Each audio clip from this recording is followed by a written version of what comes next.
Hi, I am Renmark, and welcome to our video tutorial about Microsoft PowerPoint 2016. In this video, we will talk about Lesson 0, which is the course introduction.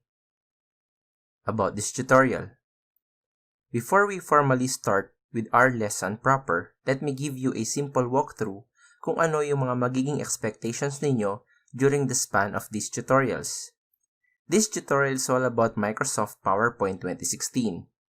No prior knowledge about a certain software or program is required before you can take this tutorial. The only thing that matters is that you have a computer unit that you can use and operate in order to practice your learned skills in this tutorial. As always, the lessons will be delivered in Taglish so that Filipino viewers can better understand each topics.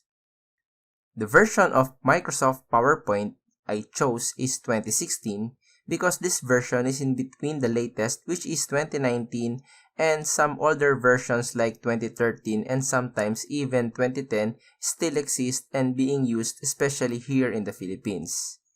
I want to discuss a version that is something in the middle of the latest and the older versions in order to achieve maximum compatibility.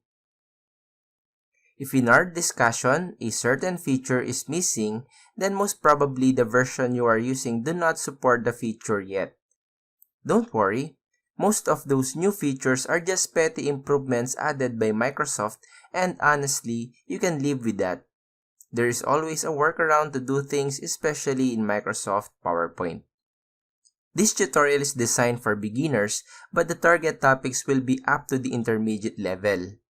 This course aims to make a comprehensive and extensive guide into using Microsoft PowerPoint regardless of the version you are using. Note that the discussion pace for our Microsoft PowerPoint tutorial will be a little faster compared to our previous lessons, because some of the functionality present here in Microsoft PowerPoint is very similar to that of the feature present in Microsoft Word. I suggest watch our Microsoft Word tutorials first before diving here in our PowerPoint tutorial. Link of the Microsoft Word tutorial will be given below in the video description. Aside from the actual description and usage, techniques, workarounds, and best practices will be covered in this course. Demonstration of practical usage of certain features will be shown whenever possible. Please support the channel by watching these tutorials directly from YouTube and not skipping the 30-second ads.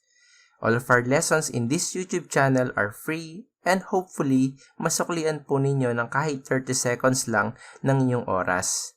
Kasi napakalaking bagay na po yon para sa aming mga content creator. And if you think you have learned something, then please be kind to give our videos a thumbs up.